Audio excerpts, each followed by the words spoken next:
एहतसाब अदालत ने 165 मिलियन रुपए के करप्शन रेफरेंस में NTS के साबिक CEO डॉक्टर हारून रशीद के नाकाबिले जमानत गिरफ्तारी के वारंट जारी कर दिए। मुल्जिमान में साबिक CEO NTS हारून रशीद समेत 8 मुल्जिमान शामिल हैं।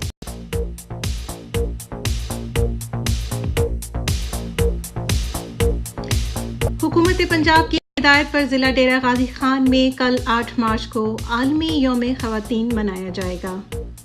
डिप्टी कमिश्नर ऑफिस में इजलास मुनक्किद करके इंतजामात को हतमी शक्ल दे दी गई।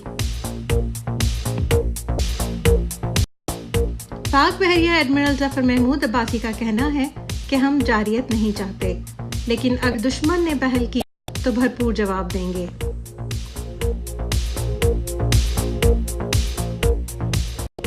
वज़ीर आज़म इमरान खान की ज़ेर सदारत विफाकी काबीना का इजलास हुआ, जिसमें कौमी सलामती से मुतल्लिक अहम फैसलों पर काबीना अरकान को एतमाद में लिया गया और नेशनल एक्शन प्लान पर अमल दरामद का जायजा भी लिया गया। ज़राए के मुताबिक वज़ारत दाखिला ने कल अदम तंजीमों पर पाबंदी से मुतल्लिक वज़ीर आज़म को ब्रीफिंग दी। तर्जुमाने पाक बहरिया के मुताबिक सरबराह पाक बहरिया एडमिरल जफर महमूद अब्बासी ने साहिली तंसीबात और अगले मोर्चों का दौरा किया। नेवल चीफ ने शुमाली बहरा अरब में तैनात बहरी जहाज़ों का भी दौरा किया और पाक बहरिया की ऑपरेशनल तैयारियों का जायजा लिया। इस मौके पर नेवल चीफ को पाक बहरिया की ऑपरेशनल तैयारियों पर ब्रीफिंग दी गई, जबकि नेवल चीफ ने अफसरों और जवानों से मुलाकात के दौरान ऑपरेशनल तैयारियों और बुलंद हौसले को सराहा।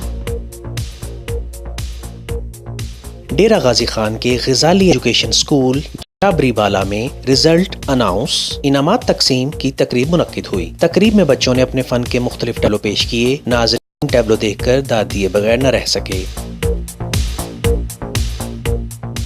कांग्रेस ने राफेल जेट तैयारी के हसास दस्तावेजात चोरी होने के मामले पर नरेंद्र मोदी को शामिल तफ्तीश करने का मुतालबा कर दिया। डेरा गाजी खान में मीर जाकिर खान रिंद टेक्नोलॉजी यूनिवर्सिटी के लिए अमली काम का आगाज कर दिया गया है। डिप्टी कमिश्नर मियां मोहम्मद इकबाल मजहर ने इजलास मुनक्किद करके जरूरी तैयारियों की हदायत जारी कर दी हैं।